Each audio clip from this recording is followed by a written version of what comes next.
low-cost housing, meaning to what where I come from, that's Section 8 housing. Yeah. We fought them for over 4 years not to do that. And now I'm happy to say that after all these years, they are really trying to work with us. They had to come before the council several times and say, let me tell you what's going in there so many of you can answer questions in your own communities. It's going to be a development by Gates Engineering, which is a quality engineering firm out of Georgia. And it will consist of, instead of 285 units, there will be 198 apartments. And they're upscale apartments. I was told it will be the most expensive apartments in Estero. A 3-bedroom apartment will rent for $2,300 a month. And it's all rental. You cannot buy it. So one of the concerns that we had was what kind of amenities will these people have? The amenities where people come in, and if you live and there's nothing to do, what are they going to do? And so finally that got through to them, and the developer is putting in a clubhouse, a small clubhouse with a little office and a little coffee shop there, and also a fitness center. And outside he has a swimming pool and a bocce court, and they're going to have sidewalks for walking. And it ends up that they will have, the community is going to be gated. And before that it was not. We were all concerned about anybody walking down the street and going in there, so it will be gated. Now, and they will have either 6 or 8 unattached garages surrounding it. So then on the front of the property, the commercial part of it, in September of this year, 2018, there will be a Starbucks. And the Starbucks will have outdoor seating, and that's what we really insisted on, making it a walkable, likable community where people can get around and enjoy the amenities. So that's the first business to go in there. They created a lot of dust for Breckenridge community, and it has worked out now that engineers can do a marvelous thing when they want to. After voicing complaints, and I led the charge on that too, is that somehow overnight, mysteriously, all the dust that was coming, a lake about that deep formed, and it just took care of all the dust. And it's like, it was a miracle. Thank you.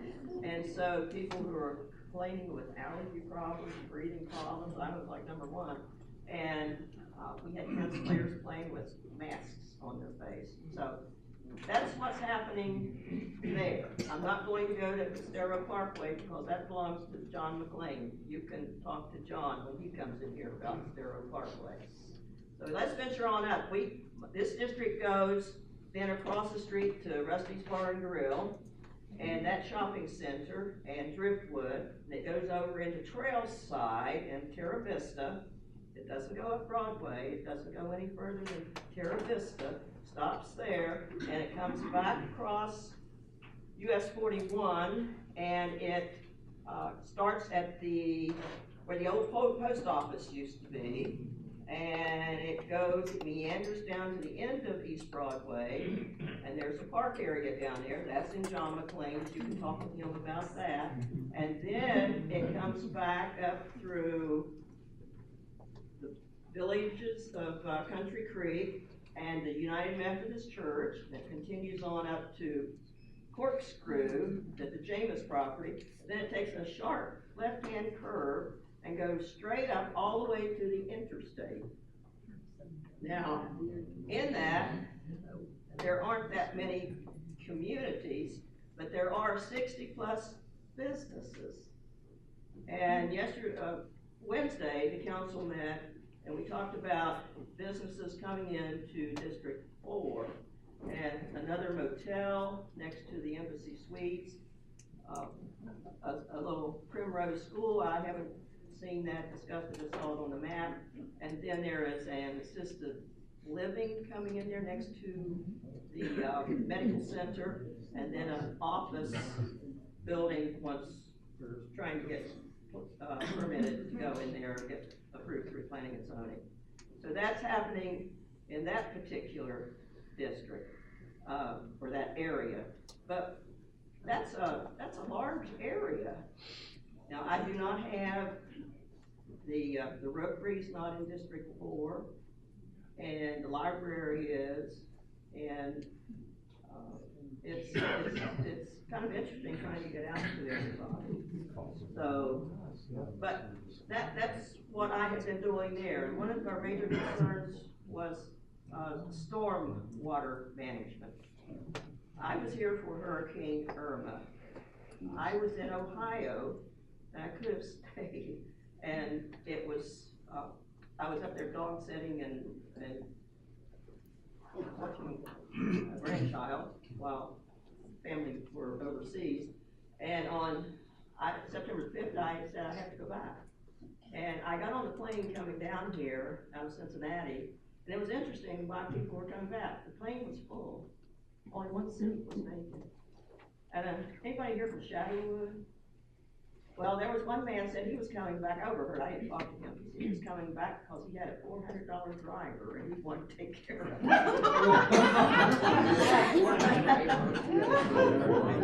And others said, well, they did a lot of looting down at Fort Myers Beach, and I'm going to come and protect my property. Another young woman had 2 children. She left back up in Cincinnati and said, my grandparents, my granddad will not drive. And so she had to find a babysitter for her children to go down to bring her grandparents back up. So there were all kinds of stories. And when I got here, it was, when Irma came through, to be honest with you, I never heard anything. I was in the closet. And Dan, you like that story, being in the closet. But my husband's claustrophobic, he was out in the living room, so that took care of that. But I will always remember Jim Farrell saying, Estero, get ready for the ride of your life. I had my little radio in there, and it was very interesting. I even had a senator who said for me that I needed to leave, that I would do my constituents. You don't do your constituents any good if you're not alive. Can you take a question or two and then yeah. We need to move on. All right. Bob? Is there anything you can tell us about the Davis property and its status at this point? Right now it's just dormant. Nothing has been talked about for a while, so until we have more Estero on the river property. Yes. Yeah. Okay, Joe, you had a question? Yeah, Katie, on the property that you the development that you were just talking about, the commercial property is going to be prior to the gate?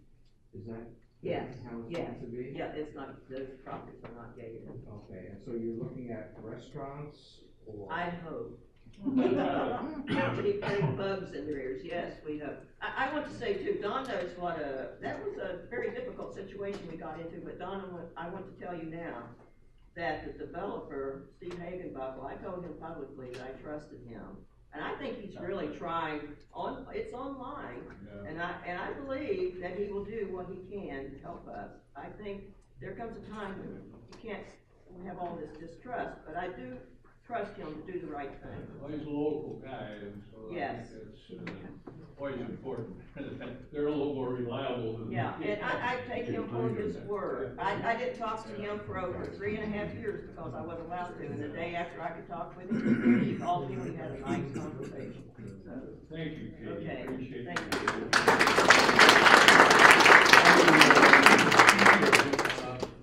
you. I have one announcement I'd like to make, and that is to thank Phil Douglas for his years of service to the ECCL. Phil just has left his role as the delegate for Lighthouse Bay to be replaced by Herb Hastings. But Phil spent, like so many in this room, probably 10 years anyway, as our environmental director. And then he was smart enough to recommend beef to replace it. He's been a dogged advocate for the environment. Probably spent all of the last week up there at Fort Myers.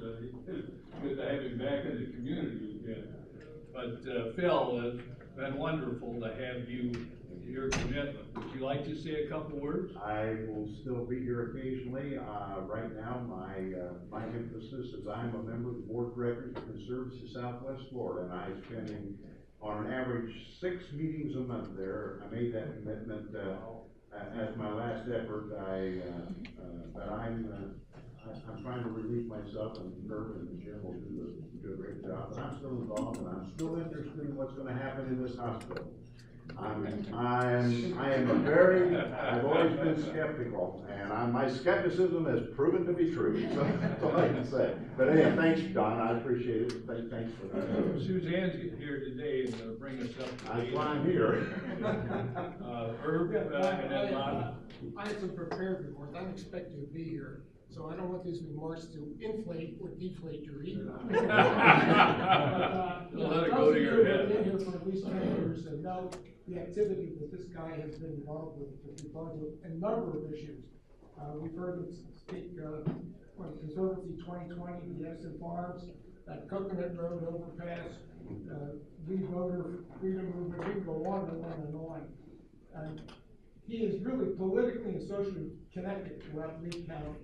And his research and his opinions are well respected. So we're going to miss him, but the other thing is an actual segue in that he's interested in conserving and conservation. Those of you who have heard him speak, how many of you have been in an audience and have heard him speak, just by you realize he does not need a microphone. Therefore, conservation is a major issue for you.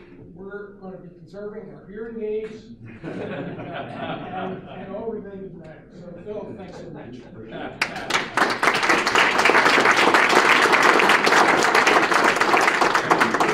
Taking on the important responsibility with Lighthouse Bay. Bob, you have a comment? I just wanted to double what Herb just said. I've worked with this man as one of the directors of the ECCL from almost the beginning, and he worked tirelessly for us, and he was always a great advocate for Estero. He always showed up at the right time and showed his dedication, and it was a wonderful director, and I thank you for all that you've done for us. Thank you. Any other announcements before we move on? The next item on the agenda is one that has been suggested by the board, and that is a feedback period at each meeting. And so we've set aside 10 minutes on the agenda for just listening to you and the issues and problems that are most important to your community, so that we have a better sense of what's going on. So if there are some of you who would like to talk a little bit about issues that are unique to your area of Estero, the floor is open for you. Okay, are we good, Mark? Well, we've had member communities, and then we've expanded that lately to have healthcare, like a healthcare membership. With all the hotels and apartments that are coming, I think maybe it's time to have a apartment/hotel membership, because there's going to be an impact. Their traffic, they're shopping, they're spending money. It's just, I think it'd be great to hear from them and to have some kind of special membership. Mm-hmm. Go what? Good comments. Yeah, Usually with those kind of ideas, we'll take them up with the board at our next board meeting, and I thank you for that. That's a good idea. We have talked about those different categories, the senior facilities and rental housing as other areas where we don't have any membership at the present time, Mark. And so there are a variety of categories, and we're always in need of a few extra bucks in our till, unfortunately. Lou, do you have a comment? Yeah, last night, we had Commissioner Geiger come to reserve at Corkscrew along with the deputy county manager of the, and, basically, he gave his, predetermined speech on impact fees and That's why we don't need them, right? Yeah, but basically, most of our residents were concerned with, the truck traffic on Corkscrew. And the primary complaint was the turning, left to go, west on Corkscrew. Yeah, whether it be 2 lanes, 4 lanes, or what, they're really concerned. Also, they mentioned that, going west and turning into the preserve, you take your life in your hands because the truck's bearing down on you.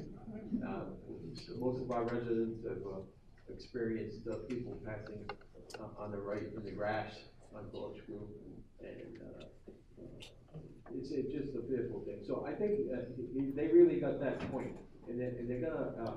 One of the things they said is he said they have the money, okay, and he went through a detail. It's $70 million he's talking about the whole project costing. They have the money. They have started. They're gonna put it on the capital improvement program. It's gonna be a high priority. I'm probably stealing Bob's thunder here, but. One confusing comment by Doug Muir was that he said, because people asked how in the time frame, and he basically said, well, in 3, they're starting already, but in 3 years. One time he said, yeah, phase 1 will be complete, which he inferred that phase 1 was through the Bellaterra. Then he backtracked and said phase 1 was just behind Grand Desert. So at the end of the meeting, I said, you got half of these people thinking you're gonna get 4 lanes, in 3 years past Bellaterra, and the other half thinking, well, I'm not sure what he's saying. So they put on the website now, you go on, you can see the status of the study, and basically, that we were asked me to write him a question to explain what he really meant. Well, that's kind of, another thing we're working on is speed calming in the community, and I guess many of the communities have that problem with speeding and so forth. And I guess we're working with the town of Estero in the fire department. There's been an approved, they call them speed cushions, which is acceptable to the fire department. So we're working to use that speed cushion in the community. The latest deal. Let me just jump ahead a little bit to respond to your first point, Lou, and that is that May the 1st is the date where the 2018-2019 county CIP will be revealed. And so that will tell us whether, how much money and when each of these projects is currently not funded will begin, and how much resources will be allocated. So I encourage everybody to go up to Fort Myers on May the 1st. Mark your calendar. It's an important date to learn what's going to happen in terms of that project and others within the village. One more comment from somebody around here, back at Okeo. My name is Lisa, and I live in Bellaterra, and I'm, affected by, let's use most of this on. Sorry, we got it. By Corkscrew, and not only traffic, is a concern, but I just have a genuine concern of the aesthetics, the attractiveness of the road.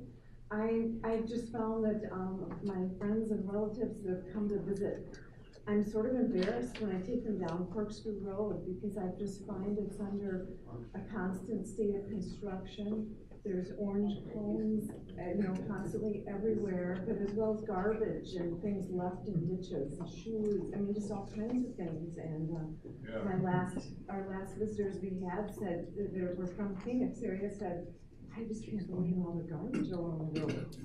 And I was kind of embarrassed by that, because I'm from the north, where we're very concerned about the environment and have adopt the road programs and things like that. And I'm just wondering, what is who takes care of our roadways to help keep it straightened out and keep it clean and attractive? I mean, it affects all of our developments. The prisoners. Is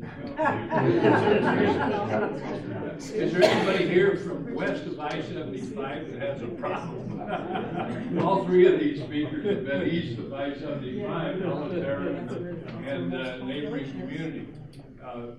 Well, I see Joyce over there first, and then I'll call on you. I just kind of wanted to say about the community input session from Marsh Landing. We're trying to work on communicating with our boards so that what our boards have concerns about are what we as reps bring to this group. So hopefully you'll be at board meetings and discuss these issues at your board meetings, then have your board give their dictates to the reps to bring it to this group so we can act on things that can actually be acted on, or to get an answer to you about who is cleaning the ditches. And I can talk to you about that a little later. That's good, because they're really, I mean, people can go before the village council and tell the council about what issues are in their community, or meet separately with your member of the village council. But this is the only place really where all the different communities come together and to learn about the issues that are prevalent in the community and where others can support the other person's goals and objectives. Bill? I live immediately west of I-75 on the Island Club, right behind the Hampton Inn and the Chevrolet dealer. Anybody who's driven Corkscrew Road knows exactly what the problem is. Yeah. We have one driveway coming out of our community, which, the community could never be approved today. I mean, it's totally illegal. But, I mean, we have just an absolute major problem. I mean, Corkscrew Road needs to be widened to 6 lanes. Yes. Yes. And now we have, probably in the next year, we're gonna have the stock development, putting the apartment up, and we're still going through, all the mess that Katie went through with her development. So, and hopefully that's gonna work out with stock, helping us out. But anybody who has any voice with the county should absolutely, explode just saying that Corkscrew Road needs to be 6 lanes. From I-75 up at least to 3 Oaks. Thank you. Thank you. Next on the agenda is Jim Shields going to talk about the EOC, the Economic Outreach Council. Jim? Good morning. Morning. I'm a member of the ECCL, Estero Outreach Council. Steering committee, the chair is Jim Martin from Lighthouse Bay. Members include Stephanie English from West Bay, Mark Levitsky from Bellaterra, Bill Motzer from Grandeza, and Kevin Tolliver from the Preserve of Corkscrew. Thank you. We're all about education for our Estero area, K through 12. Lee School District, Institute for Entrepreneurship at FGCU. How can we impact, how can we help? I want to focus specifically on the Estero area schools and junior achievement. There's a vision of Nick Betos from the village of Estero that our community, that the village joined a partnership with the Lee School District to help in what areas with the Estero area schools, what resources do they need? Chris Patrica, school board member, has been working with Nick on that, and the area that I want to talk about is a collaboration under that umbrella of that partnership. The village has invited ECCL and its outreach council to go into the Estero area schools. Pine Woods Elementary, Three Oaks Elementary, Three Oaks Middle School, and Estero High School, and as an invitation to bring the junior achievement programs to these students.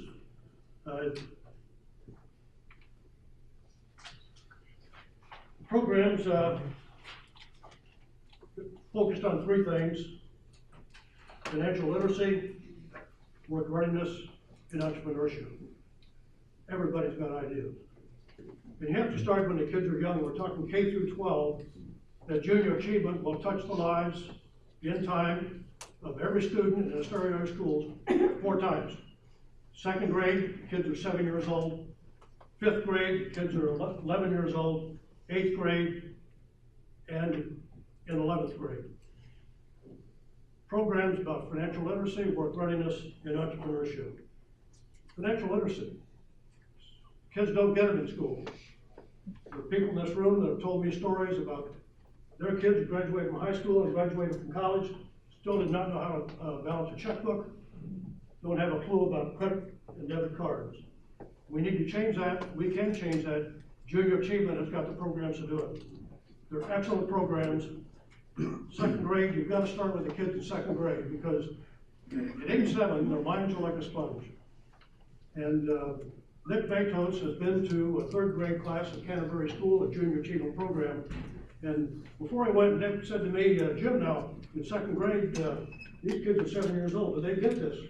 I said, Nick, they've got it. They understand it. They understand every bit of it. And Nick came back, as well as Joe Pavic Sr. at Canterbury Schools at 3rd grade, and absolutely amazed at what was taking place with those kids. JA in-class teaching is experiential learning. Now, just what does that mean? Junior Achievement connects you, a volunteer mentor, and your real-world life experience with a very well-crafted Junior Achievement lesson plans. The lesson plans are absolutely golden. I just came from an hour-and-a-half session at Grandeza in the 4th orientation class we've had, inviting people from this community to be a part of this. And these people walk away, and not only are they committed, but they will give me the names of 2 or 3 other people that come from the teaching profession, that want to reconnect, that have come from the business world, from the various sectors. People have been involved in training and people development that want to be a part of this.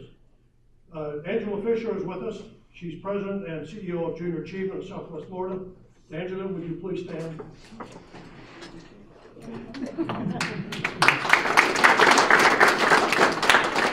So, what's the problem? There are 90,000 students in Lake County. We want to touch the lives of all students, ideally 4 times by Junior Achievement programs, K through 12. The model is Estero area schools. It's a pilot program, 2018-2019 school year. We're partnering with the Estero schools.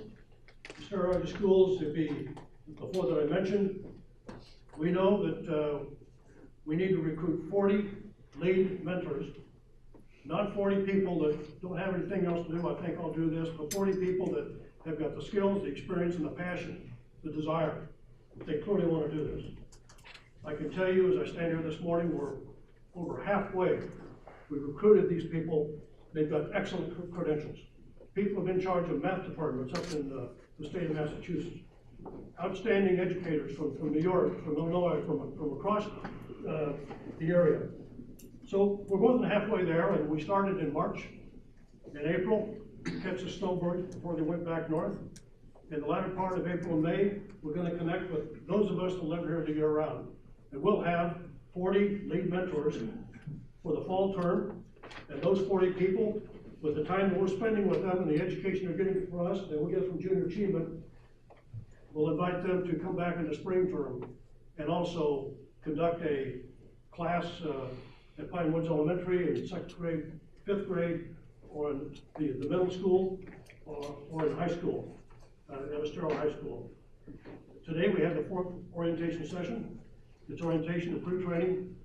In August, September, Junior Achievement will give them the actual formal training in groups, people will be back, and they're all looking forward to it. And, we've had almost no fallout at all, and it's very impressive. Well, where are these people coming from? All across Estero, West Bay, Lighthouse Bay. Teachers are coming out of Apollo, Grandeza, Stony Brook, Bellaterra, the Preserve Corkscrew, and more. I've had people tell me, I'm not sure I can do this. People actually come to this meeting. And I said, yes, you can, come back to the second session. They did, and those people have come up to me twice and thanked me for keeping them in the hunt and so that they can continue to be a part of it. I've had people tell me that we need to go into our communities, we need to connect with people, we need to recruit people to be these league members. And I've had people come back to me and said, I can't find any, I don't know how to do it. Well, people are doing it. And people walked away from me this morning and said, I've got 2 more teachers that can be a part of this and want to be a part of this. Why do people do this? It's outside the gate. And the person in this room made that comment to me. I think that's very brilliant. These are gated communities. I live in a gated community. I live in Grandeza, and a lot of things happen inside the gate. There's almost a disease that can come about that we just stay inside the gate. We don't get outside the gate. There's a lot going on outside the gate. And the vice president of the Preserve Corkscrew made that comment to me. The reason I'm here is because it's outside the gate. People connect with it because I want to give back. Stephen English would say, it's good for my soul. Other people say, I understand the need. I want to be a part of it. STEAM teaching, both genders. If I'm the lead mentor, and I want to get a person from the other gender to be with me, I was in a classroom, and Dr. Denise Carlin told me this. She's in charge of the strategy and the relationship for Lee School District up on Colonial, when we met with her up there, that we need men to come into these schoolrooms and to be a part of this process.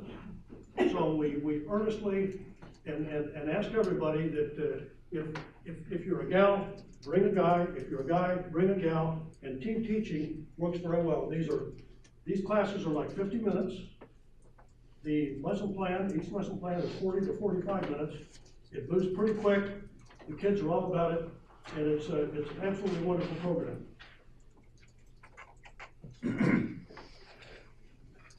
What's it like? What's it like being in a classroom? It's like riding a bike. The first time, for me, it was a bit uneasy, riding the bike. That's the first lesson. The second lesson, the second time I rode the bike, I get it. First time I ran into a fence, actually. My older brother said, what's wrong with you? The third lesson, I got it. The third time I went into Pine Woods Elementary and I taught second grade there. I got it. And my goal is, and I've done it up at Gateway Charter of 5th grade, the third lesson plan, what I'm looking for when I come in that room is applause. Nobody ever applauds me. And it wasn't me, it was junior achievement, it was a lesson plan. That's what it's all about. Second graders, they're 7 years old. They get it, and they like it. And it's, for the teacher, it's like in the springtime, raising the window, bringing the fresh air in. It's good for the teacher, it's good for the class, it's good for the students, and most of all, it's good for you. So I'm inviting you to join, sign up. Don't do it if you just don't have something else to do. Do it because you really want to do it, because you have a passion to it. You'll be glad you did. Thank you very much.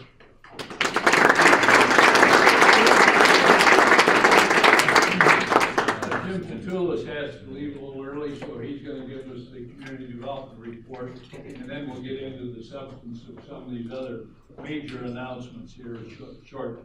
Go ahead, Jim. Thank you very much, Don. I think that what's taken place now in the community is the impact of what Irma had on the community as far as how it affects development and how it affects people's perception of what's taking place. The Planning and Zoning Board, on our next meeting on Tuesday, couple of, projects reflect that. At Arcos, there's a right-of-way, the discussion, there's a proposed change of a right-of-way, and that's to affect the drainage of the water for the office building that's gonna be on there. And, at Rapallo, there is a hotel proposed in front of the community which I live, in.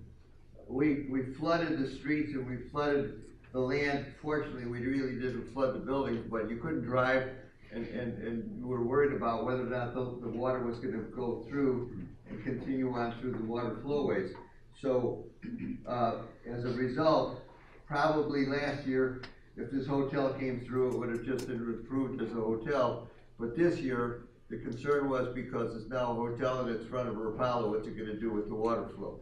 So Irma had a good effect in that respect, because now everybody's more cognizant of what's taking place. So those are the things that are taking place. If you have any questions or input that you'd like to express, well, we welcome you to come to the Planning and Zoning Board. We also like you to come to the Design Review Board, so you can see how the buildings are coming up in the community. In that regard, Chase Bank is going to be building a 3,700 foot bank building with one driveway through, and that's going to be in the front of Miramar Drive by Ben Griffith. So those are the things that are contemplated. The one that Katie Arrington talked about, the Estero Grande. If you go down 41 at Estero Parkway, you can see how much progress is going on there.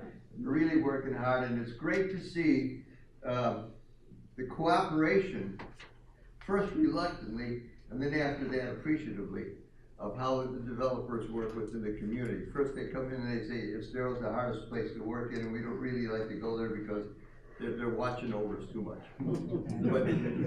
but as a result, in one case a while back, there was an architect from California who came in on a project, and the first time he came in and he had a box, just a plain box. The developer, put up 4 walls and we're gonna make money on it, and that's it. And so he got shot down right away, and the process took him through 5 different times, and he came from California each time to make his presentation, and at the end of it, he thanked us because he said, you have now taken something that was just an ordinary box and you've turned it into really a landmark type of a structure, and that's what we're trying to achieve.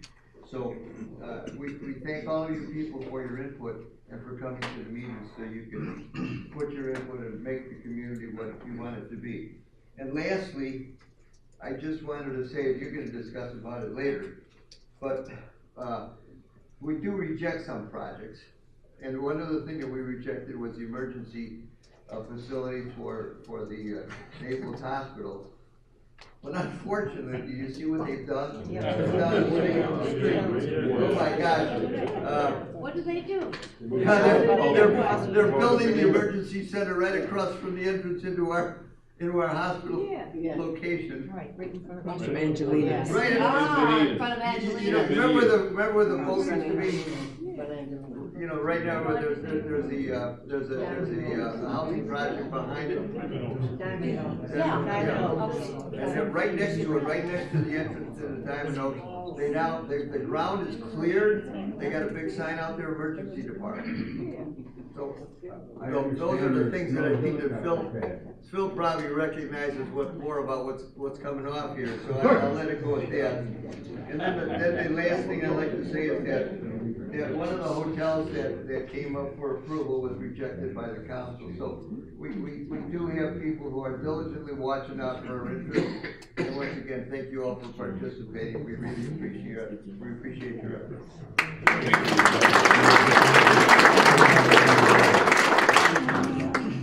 On Wednesday, Lee Health filed their application for a certificate of need for a hospital in Estero. At the same time, HCA, Hospital Corporation of America, filed theirs.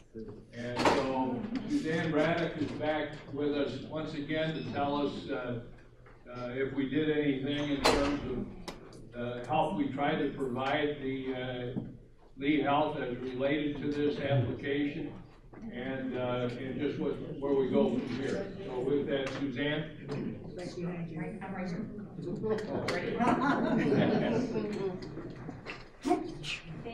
Thank you. A couple of things before I get into the details of the CON.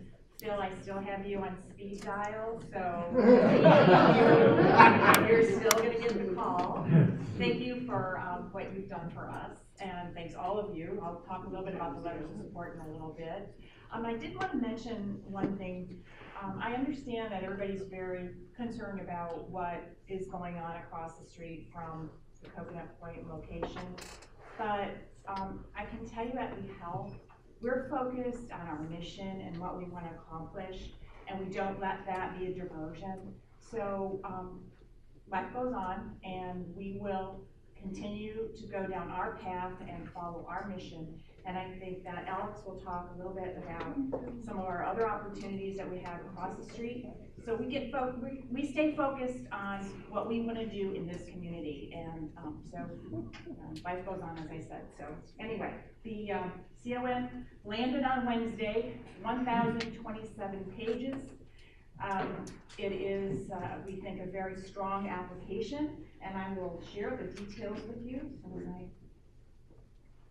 A couple of the highlights, and this is some of the arguments, the basis overall arguments that we use to provide support for the hospital. It is not anything you live here, so these arguments are second nature to you. We're trying to impress the state up in Tallahassee that Estero is in South Lee County is appropriate for a location of a new hospital.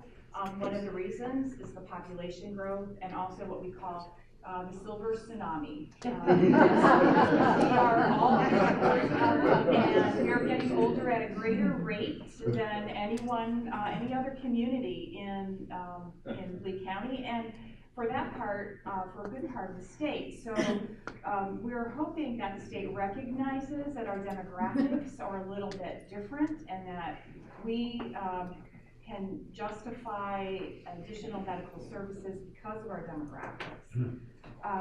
The other issue that we all are aware of is the travel problems, the road problems, the seasonality of our area, and how difficult it is for older individuals to travel longer distances and difficult roadways.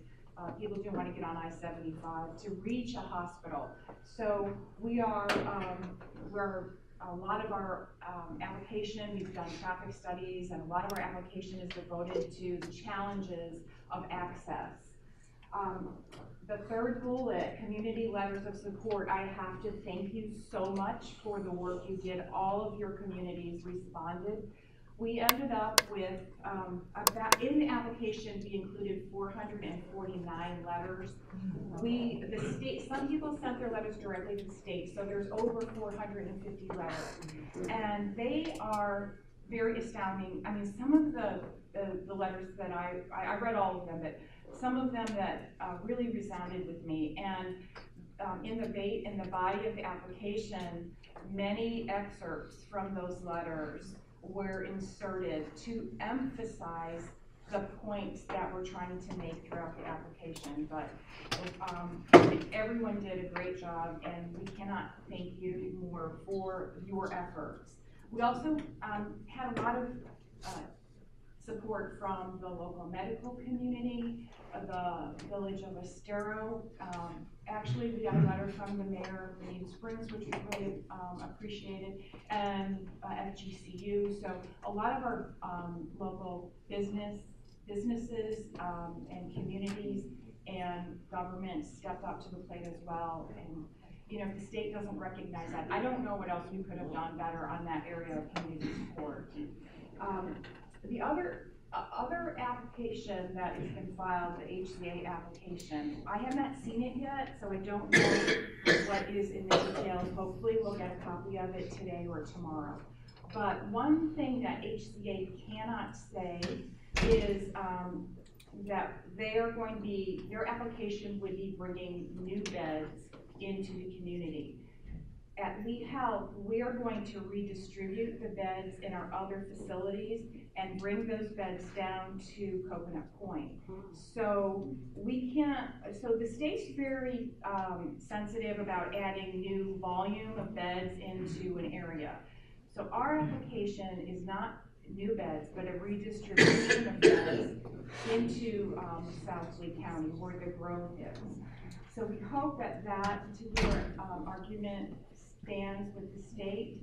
And also the fact that we have been planning this for over 12 years, that we have always methodically planned to bring that hospital care and have built phase 1 to a hospital standard that will make it easy and economic for us to connect a bed tower. And then finally, one thing that we like to remind everybody that HCA was in Lee County. They were here for many years, and they abandoned Lee County in 2006. They left, and now they want to come back.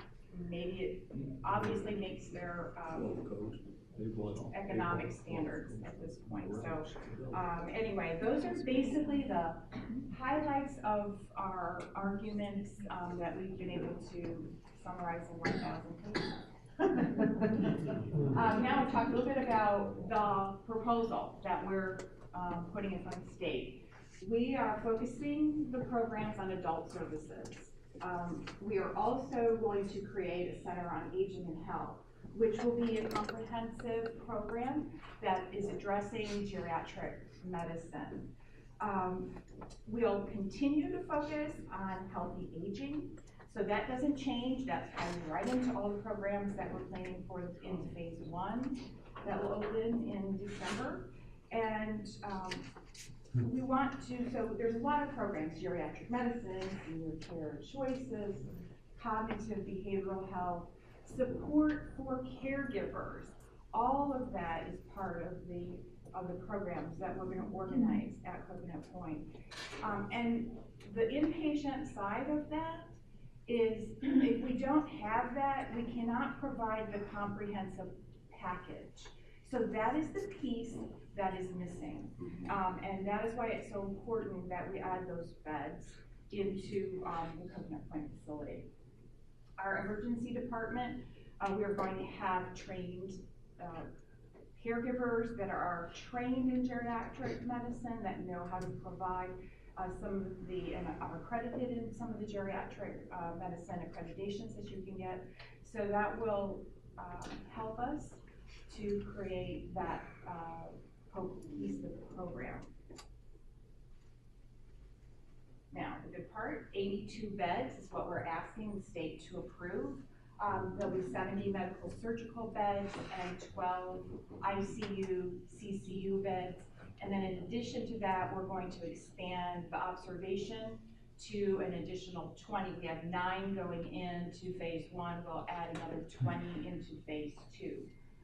We're going to add 3 additional operating suites and 1 cardiac cath interoperative lab, which is, as they tell you, it's something new, and Alex will tell more about it, but it is a larger surgery suite that can do heart caths and other specialized procedures.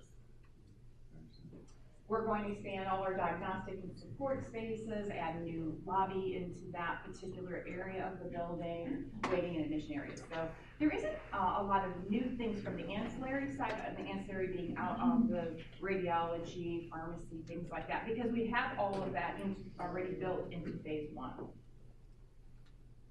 So this is the site, as you know. Yes. The red thing. The red thing. The red thing is not. On the front. I see it. It's there. All right, I'm going to do it the old-fashioned way. This is the existing facility, and the ground here is what we're going to expand, and that will be the phase. This will be the tower, and then down in this area we'll be adding additional parking. So there isn't a lot more As far as expansion on that site, we do not need to do a parking garage. We have enough land to do surface parking in particular area. Now, it'll be 5 stories. The first level is, you can't see that, but that is an expansion. That's the lobby. On the first floor, there will be some expansion of admissions, pre-admission testing, things like that. The second floor, the second level is surgery. Up in here, intensive care beds on the second level. Some additional support. There will be, I forgot to mention, we're adding a cafeteria and things like that on the first floor. The third level will be the observation beds. And then the 4th and 5th level will be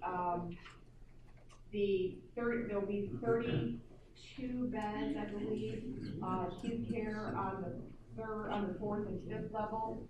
And then I forgot to mention that the ICU, CCU will be on the 2nd floor, which will be connected close to where the surgery suites are. So that's basically the program. That's what it's going to look like. The tower, as you can see, the tall part would be the addition. We still have to tweak it around a little bit. There might be some changes, but pretty much that's how it's designed to connect. There's a connector between, this is phase 1 here. There's a connector right in this area, and then that goes into the tower.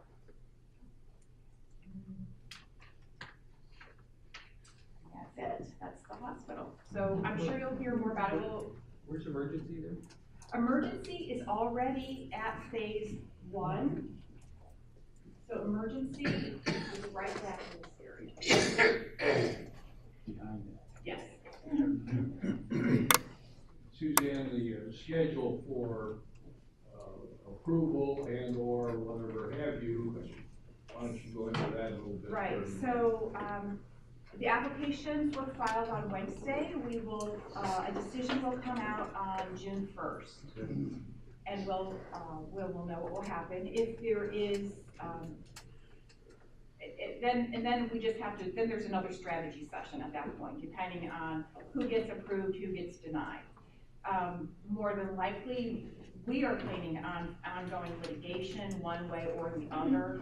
And that will take probably another 18 months or so. So the planning horizon that we're looking at to bringing these beds on is 2023, if all went, according to that schedule. But it is a competition between HCA and DL, right?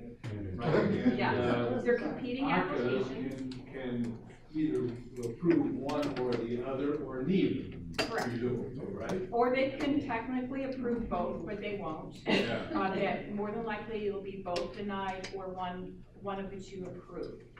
There is opportunity for other facilities in the district to also participate in the litigation process. So that opens the door to any other hospital system in District 8, which there are 2. They can jump in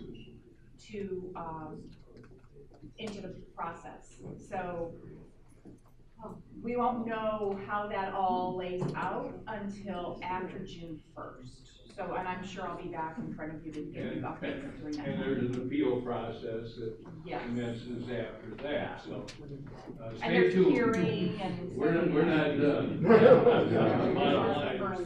A lot of work to be done. Yes, Phil. Suzanne, do we know where geographically in Lee County HCA is planning to build their hospital? No, I do not know that information. They will probably have it indicated and they will indicate it in their application. We just haven't read it yet. I'm hoping that a copy will land on our desks this afternoon or Monday. So we should know soon, and I'm sure we'll be, the newspapers will be looking for it as well. Is a copy of this PowerPoint that you just did available to the people? That's something. It's on, we have it here, so. Well, I think it would be helpful for people like myself and some other, I'd like to have a copy. Peter has it, and we'll put it on the website. Thanks, that's good, we downloaded the website, thank you, that's good. Thank you, Suzanne, Thank and you.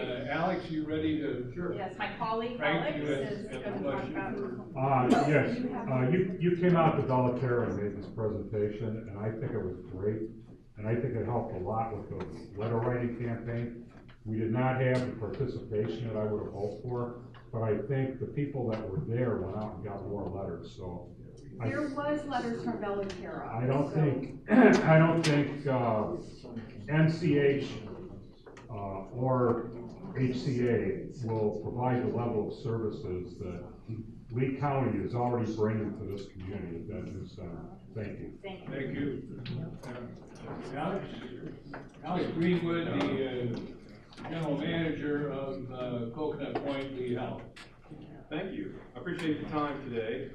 Just to echo what Suzanne said initially, we as an organization haven't really coined a response to what's going on with the lot and NCH. We've known for a long time that there's going to be competition in the community, whether it's HCA or other parties. You guys have built and been part of a community that is appealing to many organizations. So we're preparing for that and not running from that. We know we have to create a culture and an experience that is chosen above our competitors, and that's what we're working on. So that's what we'll stay focused on.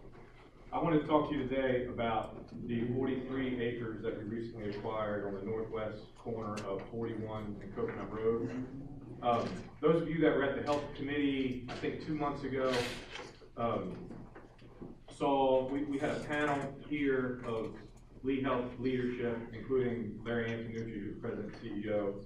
We were answering questions, and he talked a little bit about the 43 acres and talked about kind of our core guiding principle that we want to remain objective. We're going to do an analysis. That analysis will take some time, and there will be a phase of that analysis that will include community feedback, specific from Estero, and a little bit from Benita Springs as well. So here's some follow-up on that. We have now engaged a company. I've got some cheat notes here. We've engaged a company, Cushman and Wakefield, strategic advisory company. This is kind of their wheelhouse. They recently, when I say recently, in the past 5 years, have done some pretty significant strategic advising of health systems around future state healthcare, health and wellness, actually shutting down some hospitals and developing some health and wellness properties. So we've engaged them. The gentleman's name is Matthew Myers. He'll be in town off and on over the next 3 to 4 months. I'm in contact with him at least weekly. I've called with him again this afternoon. This analysis we expect to take probably another 3 to 4 months. Phase 1 will wrap up at the end of May. Phase 1 is really all about data analysis. We'll be looking at demographics, taking a look at what services are currently provided, taking a look at what healthcare services are provided, kind of the coordination of healthcare in the community, what opportunities might be available there. Also looking at development that is either recent, underway, or planned, so there'll be conversations with the village and probably people in the room as well. So that internal and external data analysis is due by the end of May, and then we'll kick off what we're calling phase 2. The majority of the phase 2 work will be around small group meetings, and we haven't identified who that will be yet, but it'll be a cross-section of the community, including civic leaders, civic organizations, some of the gated communities, et cetera. We'll put some work around deliberately identifying who can participate in that. And then, make sure I got everything. So from there, we'll be taking some time, at least months, to create kind of a high-level vision that we'll bring back to the community as really our first pass of what that's going to look like. And again, an important point is, and it's not easy for us, because we each, and probably collectively, have a vision of what we want it to look like, but really the core guiding principle, again, is to be objective, because there are options that are viable for that location that could include residential, retail, hospitality, healthcare for sure, tying all those things together as a health village, Those are all options that we expect. So, right now, the data analysis is ongoing and really in-depth and detailed. So we'll get back to you on that. That's the update. Any questions for me? Yes? Alex, wouldn't some of that depend on whether or not you have a hospital? It will. It will be dependent on whether or not we have a hospital, but it's probably 90% of what we could put there is more dependent on the health, wellness, and prevention initiatives for the community, I would say. Yes, ma'am. Susan has had our back for so many years, and we didn't have an opportunity to give her an applause when she sat down.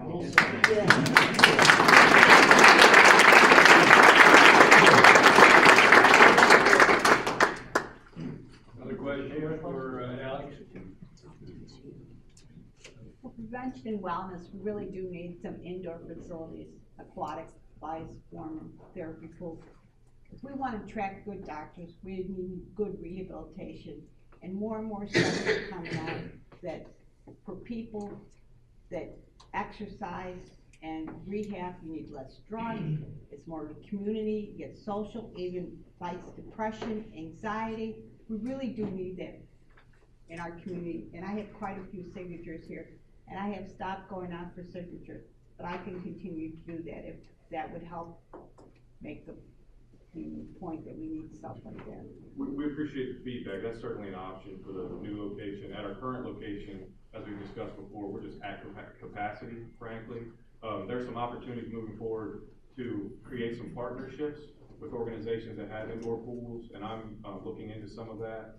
But there's certainly opportunities to expand our rehab footprint on a new property.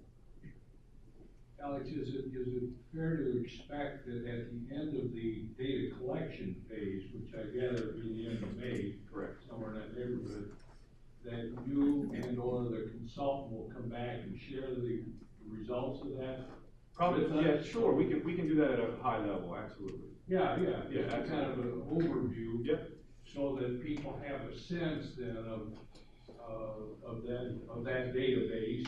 Yeah, I think for decision making and recommendation purposes. Absolutely, it's a good idea. We'll do that. Yeah. Okay, other comments or suggestions? Thank you, Alex. Thank you. Very much appreciate it. Next on the agenda is the duo, Chris Patrika and Nick Betos, representing the two public institutions that have been working together to craft a memorandum of agreement between the two bodies. That has now been approved by both agencies. So with that, Nick and Chris. Good morning, ECCL. How are we today?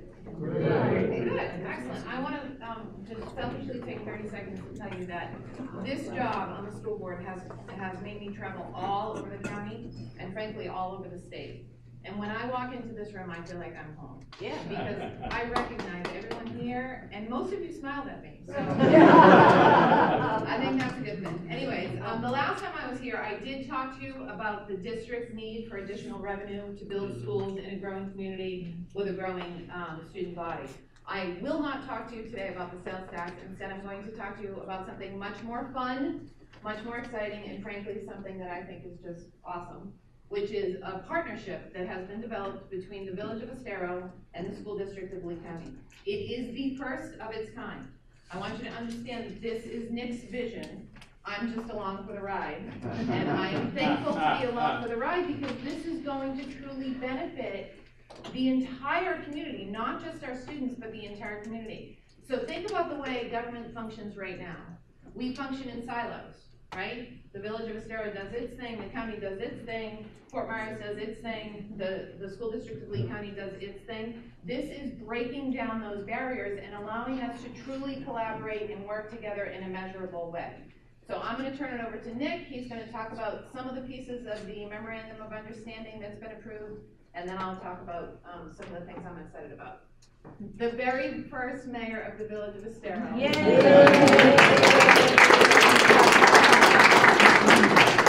Thank you, Chris. For many years, I've felt that, education is such an important part of every community. I began to believe a couple of years ago that there was something missing in the structure that we had in Florida compared to some of the things that I've been exposed to over in the Northeast. I believe that everybody can agree that the better the school system, the better the education for the students, and the stronger the community will become. The stronger the system that we have, the more that we can expect from those students, and the students will give back to the community. About a year, I guess, ago, I got together with Ms. Petracca, and she agreed to join with me to try to help develop this program, and we've been working on it for about a year now. We feel that by doing this, we're going to make the schools in Estero stand out from the schools in all other places. We hope that this program, if it's successful, will make all the schools stand out and will make them better. We're going to need to have all of you involved with this program. It's not something that just having Chris and myself sign something is going to have it done. It's going to involve the city, it's going to involve the school district, all the principals in the schools in Estero, the teachers, the parents, the residents, and the business community. This is going to truly make this a village, and an educational village. The program we are proposing is a multifaceted program which will cover many areas, some of which will be the type of thing that Jim discussed earlier with the Junior Achievement Program. And I want to thank Jim for all the work he's doing. You can see how passionate he is about it. And that kind of passion is going to make this kind of a program successful. Thank you, Jim. We're going to, in addition to that, we're going to be asking for people to volunteer, as we're calling all our volunteers ambassadors, for tutoring the students in the schools where needed. We're going to be asking for people to mentor and serve on a mentoring program to go into schools and expose them, the students, to what is possible and to gain from the experiences of people who are in this community, and there's so much experience that we have to offer. One of the things that I think is important is that we are not looking to take the place of the school district. We're here to augment the facilities and the programs that the school district may not be able to afford because of their financial problems. So we're here to try to help maybe find between the city or the group that we're forming, help in upgrading the athletic facilities, upgrading the aesthetics of some of the schools, and most importantly, improving some of the programs that are in the schools. We want to see the programs expanded to make them more relevant to not only the current education of the children, but also what they're going to be doing as soon as they get out of school. Some examples of that is, I've spoken to you in the past about the culinary program in the high school, where in the last 2 years a group have gotten together and ran 2 fundraisers. That fundraisers generated over $30,000 in the last 2 years, and it enabled the students to go on competitions with other schools throughout the state up in Orlando, and also helped the program itself. We hope that maybe the hospital will get together with this school and create a program where maybe technicians who might not want to go to college, but maybe can come out of high school and go right into some of the 300 to 500 jobs that can be created in Estero in the next few years.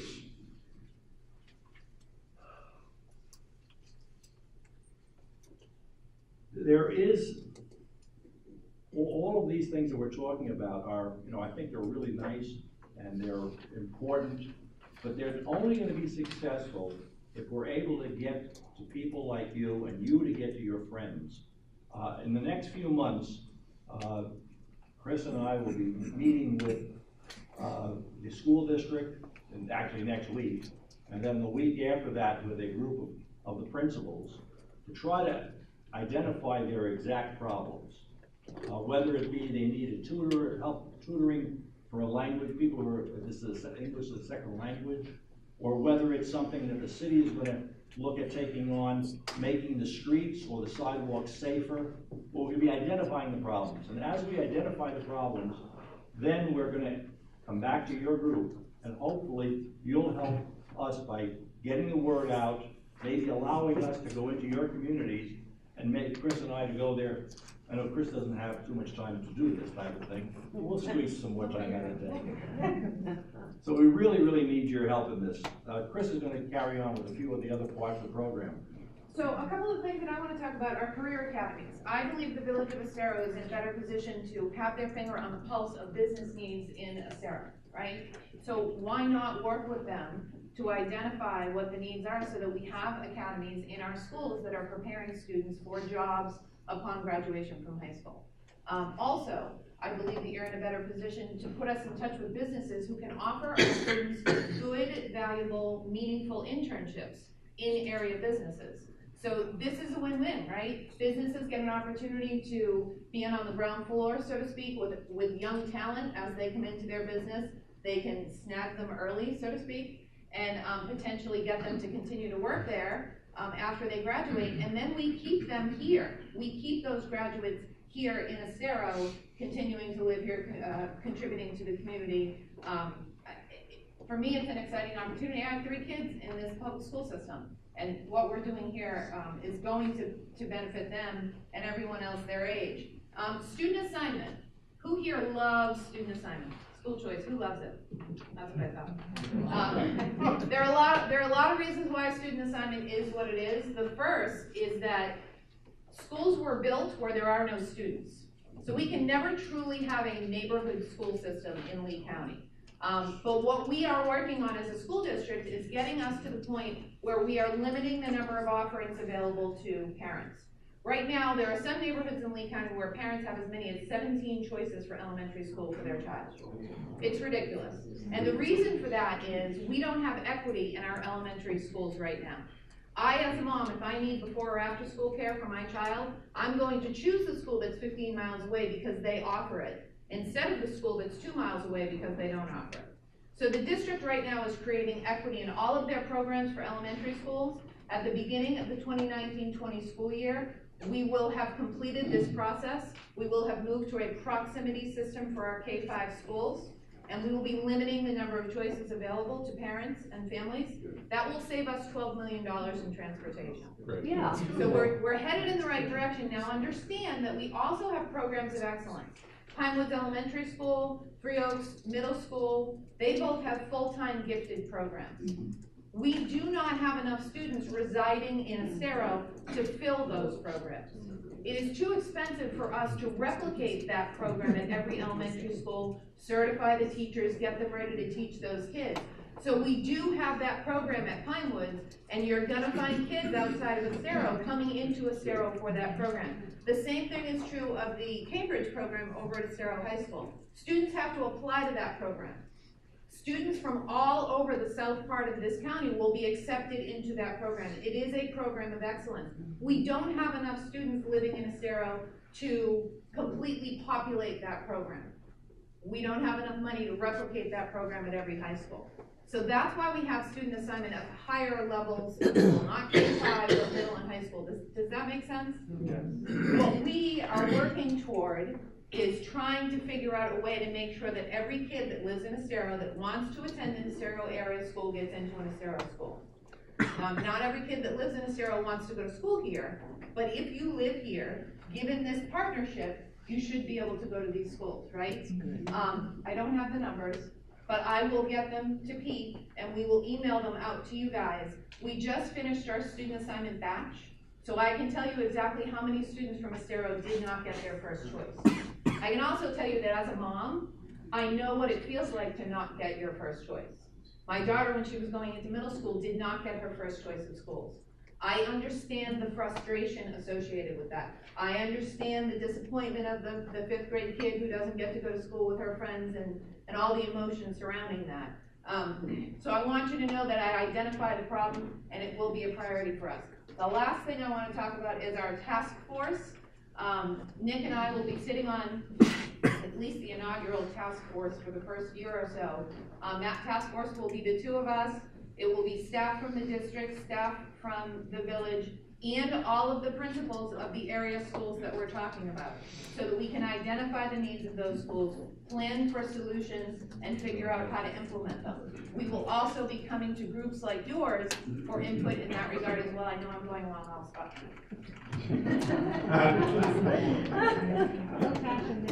Just to fill in with a few items, one of the items that I didn't mention earlier and that Chris didn't cover, we're all, as part of this program, my intent is to speak, and I think Chris is also, to convince the school district, because of the involvement of the community, to open up school facilities to the community when they're not used by the school itself.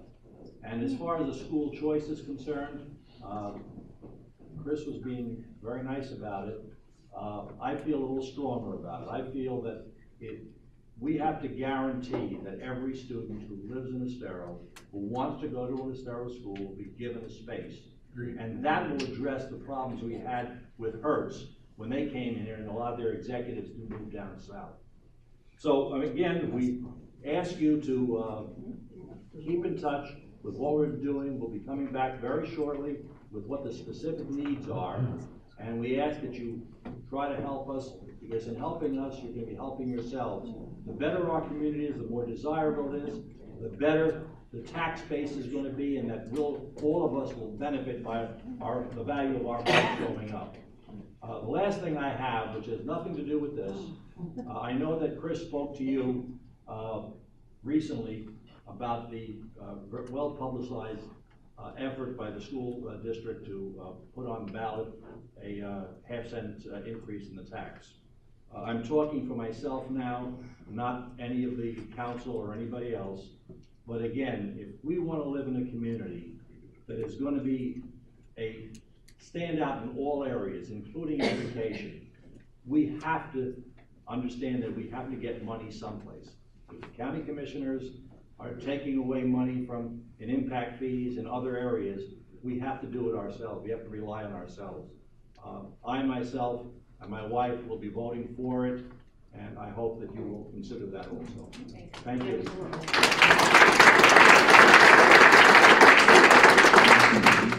May I ask a quick question? Two quick questions. No, not really. No? Yeah. No? Talk to them privately if you would. We're way Okay.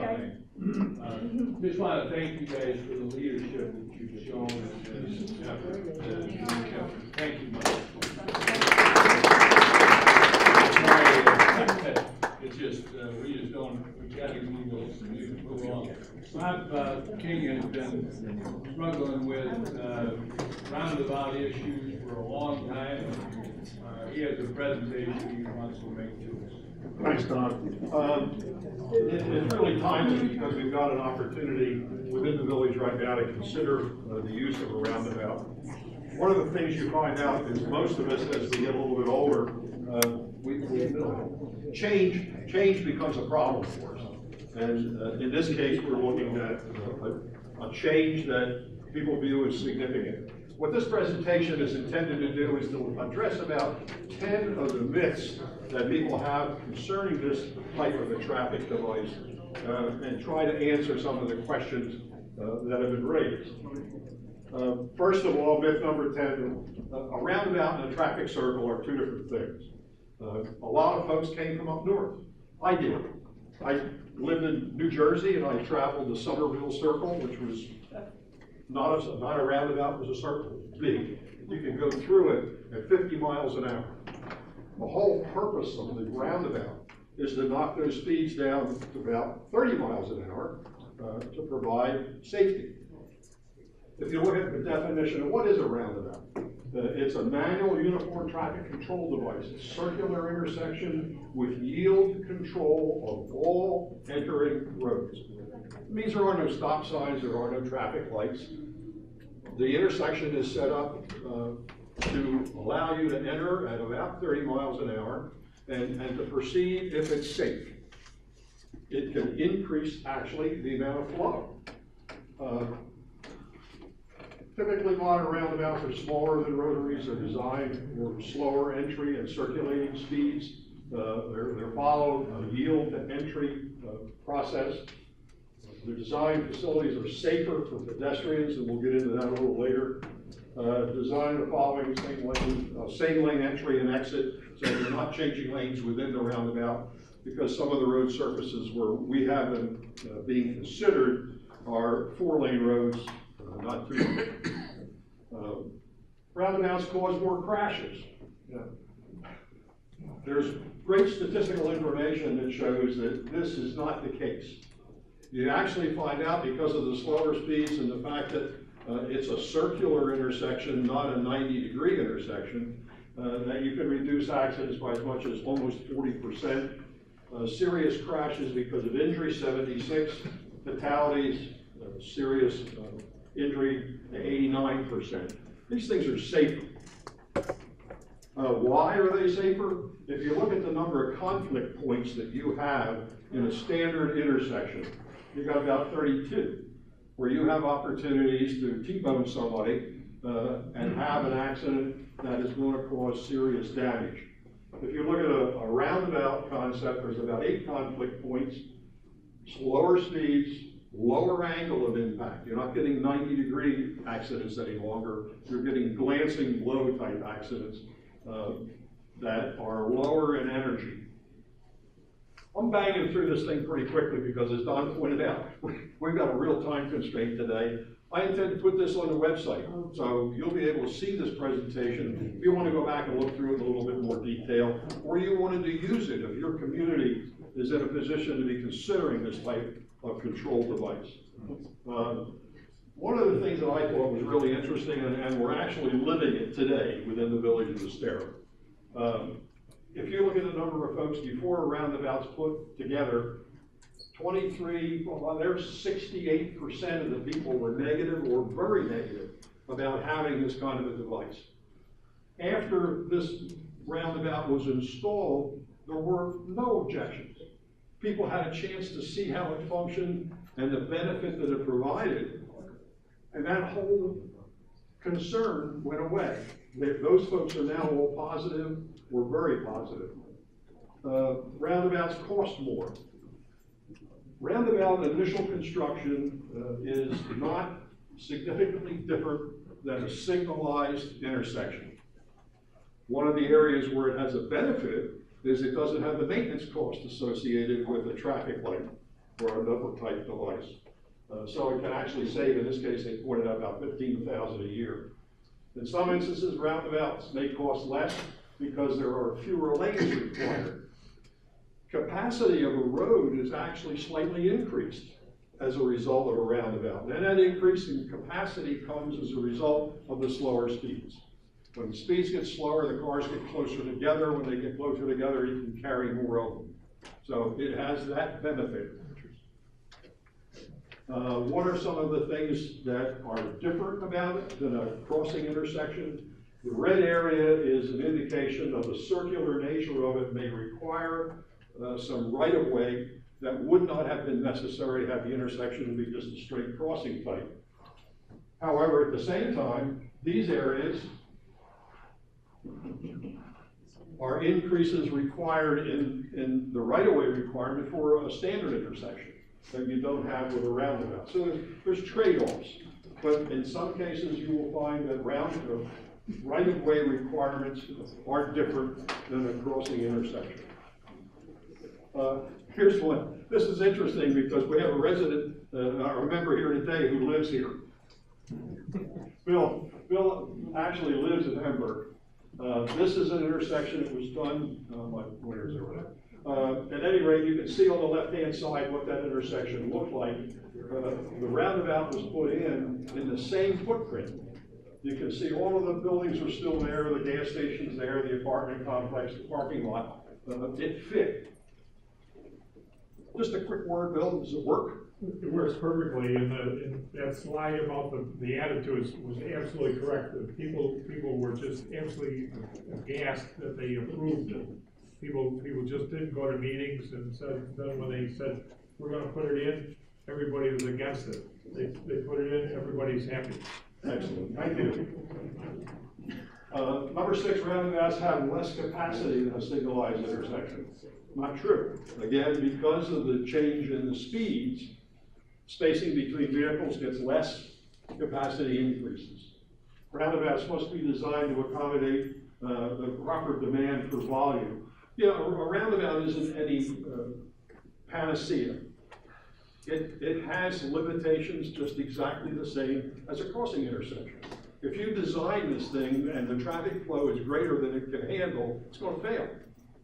But so is a crossing intersection. So the same kind of design characteristics have to be considered to make sure that the volume of traffic on that road can be accommodated by this type of control device.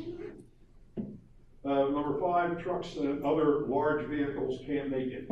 Well, they can, because what they do is they design in an apron that allows that heavy vehicle to run up on that apron when he's going through that intersection. You've got to be able to provide for fire trucks and safety devices. You've got to be able to provide for truck traffic. And that can be done, it is accommodated. Roundabouts are not good for pedestrians. Again, rather than the words, let's go to the next slide. And what it shows is that you have, again, 16 conflict points when you're trying to walk across the street in a regular standard intersection. You've got about 8 when you deal with a roundabout. The benefit now is that you only have to look in one direction. You have to look, if you're standing here to go across to this island, you look to your left because that's where they're coming from. There isn't anybody coming the other way. When you get to this point, the traffic is coming this way, that's the only one you need to be concerned about. And the fact that they're traveling at probably under 30 miles an hour allows you a chance to make a judgment that you can cross safely. One of the problems, looks at the aging, and it was brought up earlier. We're a gray-haired community. We don't make decisions as quickly as we used to. We are more cautious. This type of a control device allows a person to not have to make that snap decision about that closing speed on that vehicle. I can make it, or no I can't, or I get an indecision. The other thing I don't have to do is I don't have to have my head on a swivel. I don't now have to be looking right or left. I only have to look one way, make a decision, and proceed. What do they provide? Lower speeds, situation changes more slowly. This is some of the benefits that would come from to a senior. More time to make the right response. No demand for accurately judging closing speeds, which is, all of us, I think, observe this kind of a problem every day. When you see a person that's sitting in an intersection and you're approaching it, and you don't know whether they're going to pull out or not. And what they normally will do is they'll sit there and wait and wait and wait until it isn't safe anymore, then pull out. That's a decision process. So this is an opportunity that, vehicles moving more slowly, you get a chance to make a better decision. Reduce the need to look over one shoulder. Again, uncomplicated situations, it's more simple decision making. Roundabouts are bad for nearby businesses. This is saying that when you start to get to where you can slow folks down, you've got an opportunity now for the commercial part of it to be able to realize the benefit. Because now you've got a chance to look at what's going on, take advantage of a local business. As a matter of fact, Golden, Colorado put in 4 roundabouts.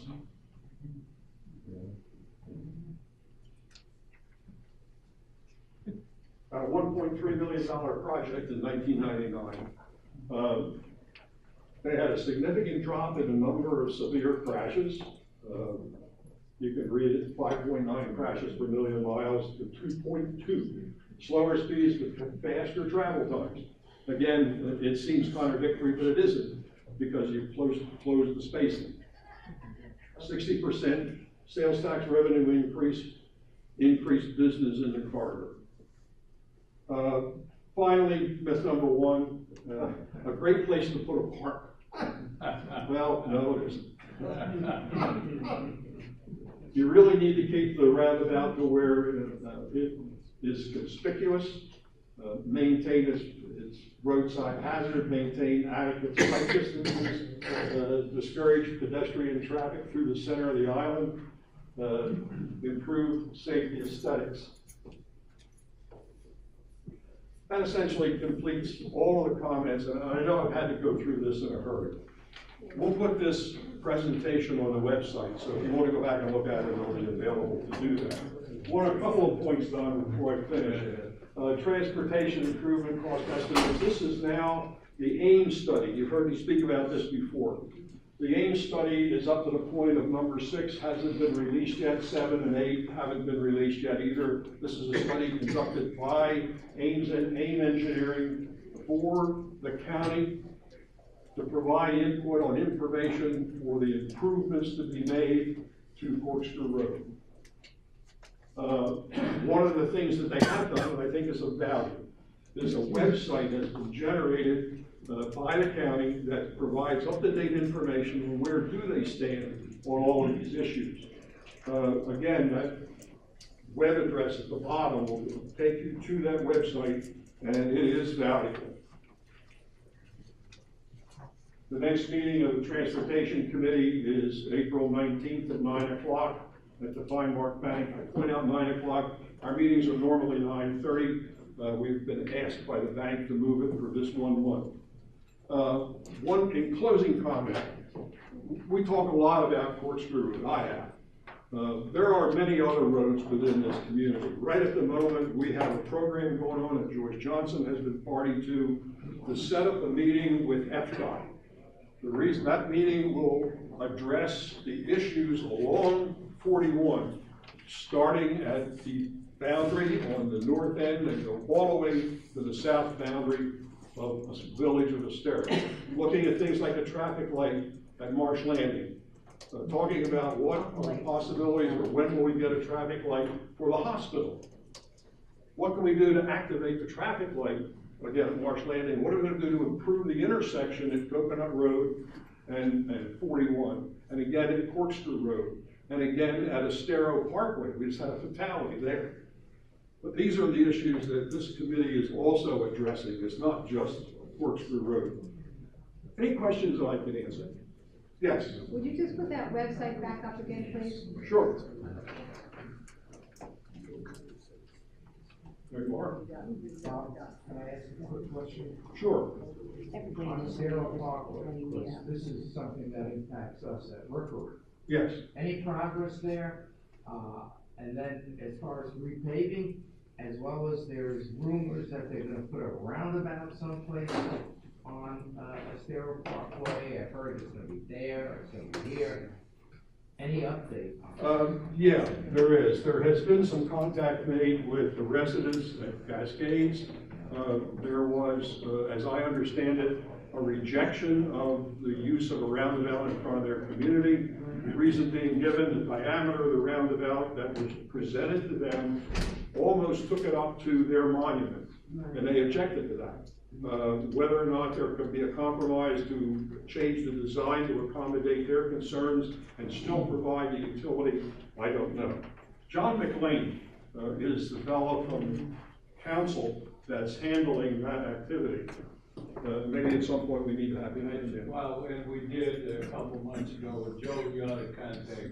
Yeah, and that's an ongoing activity. As far as the scheduling on the resurfacing is concerned, that'll come out of the study that they're being conducted right now. Thank you for being so quick. Put the lights on if you would. We'll move on, try to get out of here as soon as possible.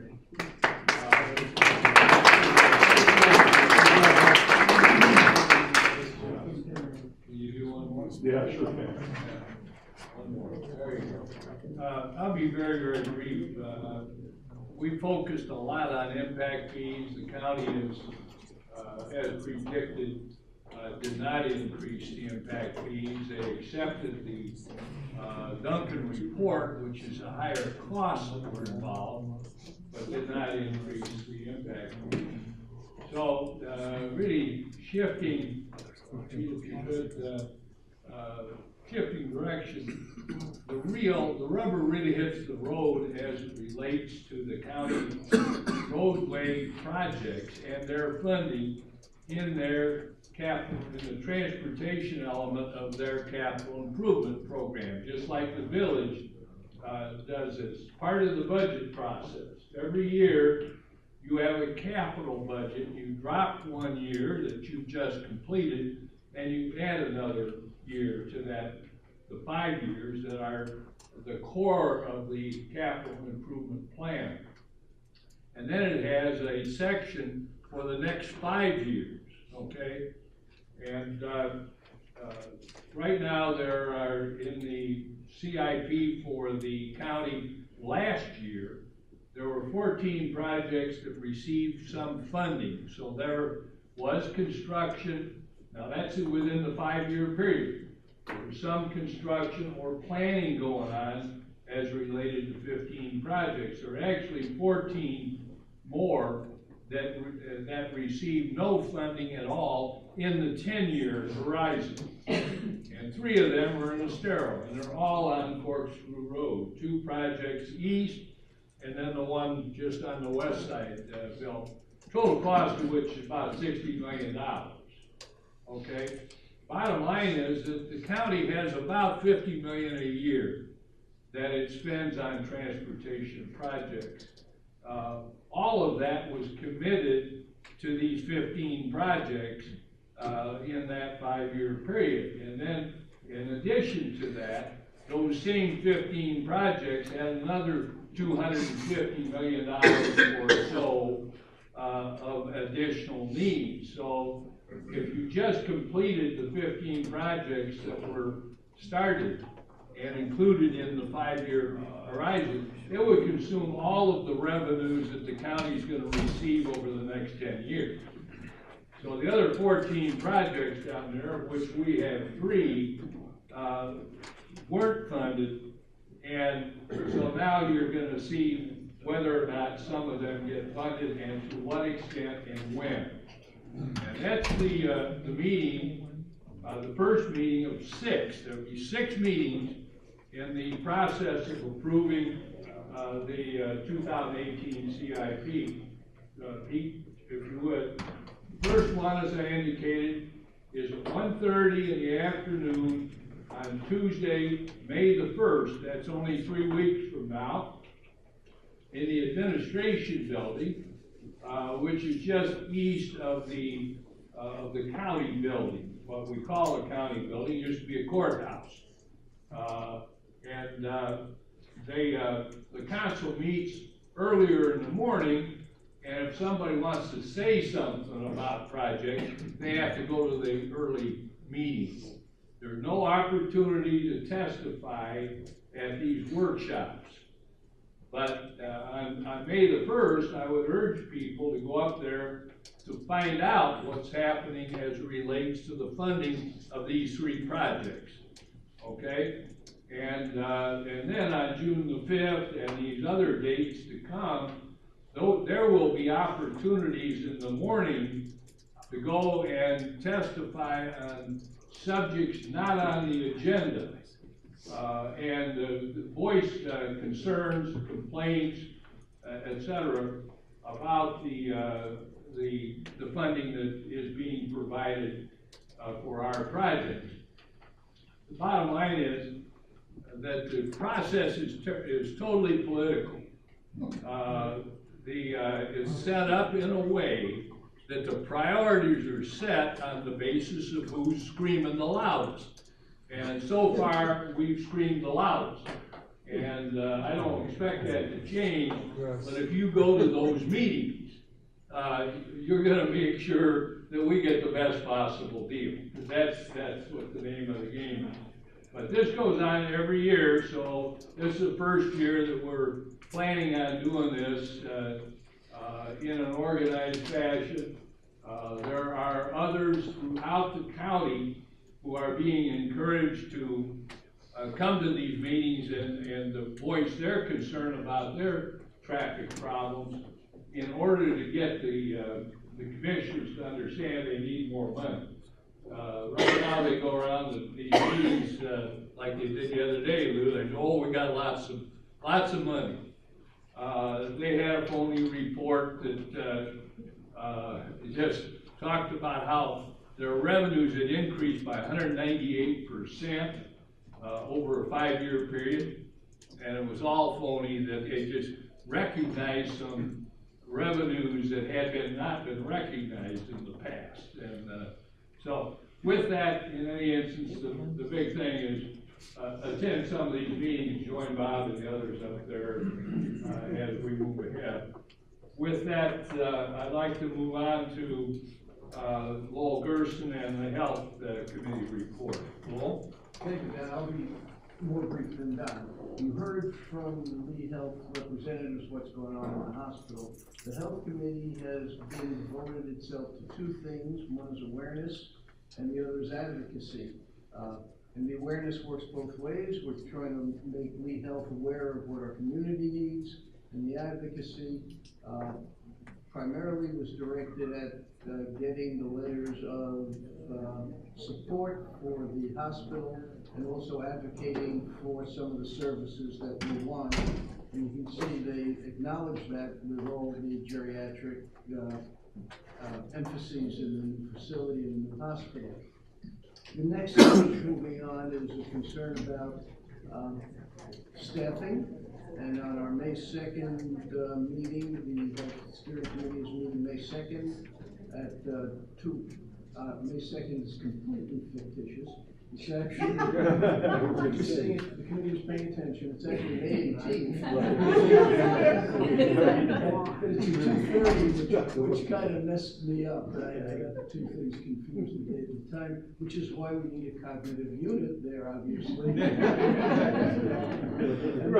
And that's where we're meeting, and we're going to be meeting with the lead health folks discussing staffing needs, how they're going to go about staffing the community out of the facility.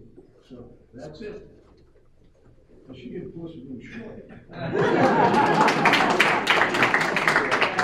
Which is always and brief. Well, you had a lot of help from Alex and Suzanne. With that, Pete and the environmental committee. I'll be even briefer. This last few weeks has been consumed by going to zoning examiner hearings for two big projects.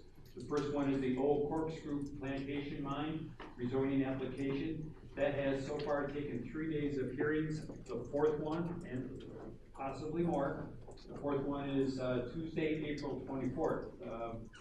We have been listening to the applicants speak constantly about their need for this mine. And the county has responded with questions and agreements and so on. The public has not had a chance to speak yet, so this one is taking a little bit longer. Yesterday was the Verdana rezoning hearing. It is not finished. I was able to squeak in about 10 minutes worth of testimony at the very end of the day yesterday. So we got our words in there. I would hope that in the future we get more people at these hearings.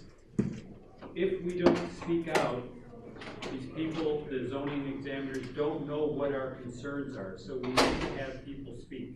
At the, where the mines are, the Corkscrew Plantation mine, which is right here. Here is Bellaterra to give you an idea of where we are. Lico Road is up here, this is Corkscrew Road. The old Corkscrew Plantation mine, most of the people, I'd say about 95% of the people who have showed up to talk about or to express their concerns or give testimony live in this neighborhood, which is called Wildcat Farms. Area of large lots, semi-rural, working class. These people have sunk their entire savings into their homes, very, very concerned about having a giant mine next to their property, which would decrease their home values, as they all pointed out. Some of them, the mine operations would actually harm their businesses, horse stabling, horse ride schools, and so on. So a lot of interesting things. One thing that did come out of that that we weren't aware of, we are going to say that mines that exit, trucks that exit the mine right up here on 82 have exactly the same distance to go up here, down Daniel, down 75 to get to this point. The same distance is going this direction, which means that trucks with a southbound load, say they Collier County, they have a choice. They can go up to Daniels and down 75, or they can go all the way around the loop on Corkscrew Road. They're talking about 2,400 one-way truck trips out of this mine when it becomes operational. Daily. Their consultant said he tossed out roughly 75%, he thinks, would go up 82, roughly 25% would go in the other direction, down 82, down Motley Road. What we didn't know at the time, because I'm not aware of what the conditions are in this Wildcat Farms area, there is a road there called Wildcat Road, and people on that road expressed dismay about this mine because trucks are already going down that road to access Corkscrew Road. So the distance to get to Corkscrew is even quicker if they violate this neighborhood and go down this dirt road to this mine. So this is yet another reason why we need people to show up and testify why this mine shouldn't be there. We don't have the need for the stone anyways. The report, the Walter report from a year and a half ago shows we don't need more stone, more mines until 2030 if you use their method. I'll go on to the other one. Verdana is down here, 1,460 homes. All of them emptied onto Corkscrew Road. Most of that traffic would go all the way down Corkscrew Road to Estero. Some of it could go up to Alico. But again, it's 1,460 homes that are right now not out there, so it's yet more traffic. That doesn't include all of the construction traffic that would be needed to build all those homes. The testimony that I gave yesterday had to do with the Ames study that Bob mentioned. You've got this great study that you're partway through. It's costing the county $315,000.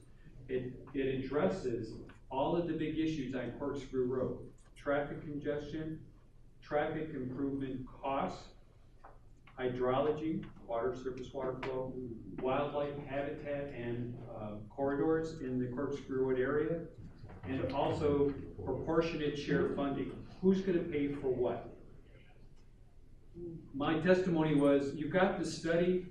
Why are you progressing all of these projects out there without the benefit of realizing what your study is going to tell you? What are the results? What are the conclusions, the findings? Instead, they're going right ahead and doing all of this work out there. So the hearing goes on. It's on today, in fact. It may or may not finish today, I don't know. A report will be issued by the hearing examiner. That report will be a recommendation to approve or reject the rezoning request, and then that goes to the Board of County Commissioners. Those who have spoken at the zoning hearing are allowed to speak before the Board of County Commissioners. So if you didn't speak yesterday or today, unfortunately the county rules say you can't speak before the BOCC. This is the way of doing business in the county. The other project is the Troyer Brothers Mine. What's that one? What's April 24th? That's the 4th day of hearing for Old Corkscrew Mine.